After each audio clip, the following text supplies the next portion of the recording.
Bonjour, nous sommes le dimanche 24 octobre et donc ici une petite vue globale du rucher.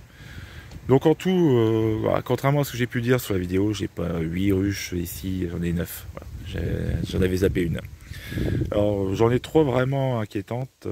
C'est la toute première, celle-ci, voilà, la deuxième, en partant de la droite. Vous avez la bleue là et la toute dernière. Donc pour les deux premières, c'est une reine de 2020 achetée chez un professionnel, une reine 2020 achetée chez un autre professionnel, et enfin la dernière, c'est une reine 2020, une reine de fin de saison.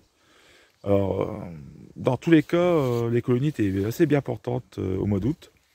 Simplement, celle-ci, où j'ai constaté au mois de septembre que c'était commençait à devenir un peu léger, avec un couvain un peu en mosaïque. Mais sinon, les deux autres, voilà, j'étais un peu surpris. Alors, est-ce que c'est le varroa? Alors le varroa, je pense que ça serait peut-être pour celle-là, parce que j'avais sur un cadre quelques cellules de couvain avec des percées. Donc ça peut être un problème de varroa. Pourtant, elle a été traitée au varomède en début de saison. Elle a eu son apivard. En plus, j'ai laissé l'apivard. J'ai même déplacé les lanières de manière à ce que l'apivard soit au plus près du couvain.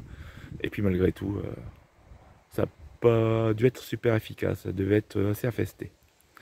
Alors il faudrait que je compte le nombre de varrois, mais bon, de toute façon, je peux plus faire grand chose. Donc là, il reste plus qu'à attendre. Bon, le point positif, c'est qu'il y a des réserves, peut-être même trop sur des ruches, parce que les ruches moyennes, je pense que il y a eu un petit blocage de ponte, trop de réserves d'un coup, trop de ressources. Faut dire qu'il y a eu un temps qui était assez correct. Il y a eu en plus mielé du lierre, plus après quelques engrais verts autour de la maison, notamment un champ de tournesol. Et donc tout ça a dû apporter pas mal de ressources, donc voilà, ça a contribué à avoir pas mal de réserves ici dans les ruches. Pourtant, au mois de septembre, j'avais quand même vérifié, contrôlé, éventuellement faire en sorte de pas d'éviter ce blocage, mais j'aurais dû faire un contrôle au mois d'octobre. Il faut dire que le temps au mois d'octobre, il y a eu des journées plus aléatoires, donc j'ai pas forcément pensé ouvrir. Et le seul moment où j'aurais pu le faire, je me suis occupé des deux colonies Lions que l'on m'a donné.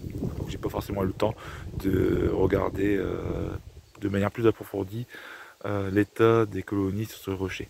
Il faut dire qu'on passe facilement 2 heures à contrôler. Donc c'est vite chronophage. Voilà. Donc maintenant il ne reste plus qu'à attendre éventuellement. Espérer qu'il n'y ait pas trop de pertes. Donc là, allez, sur les 9, j'ai bien peur d'être entre 10 et 30% de pertes. Ouais, on verra. Je ferai une vidéo bilan au mois de février. Soit en février, bon, d'office, les ruches où il y aura de l'activité, bon, en général, ce sont des ruches où il y a une reine. Les autres ruches, il n'y aura quasiment plus rien. Elles risquent même de se faire piller courant décembre. Allez, à bientôt.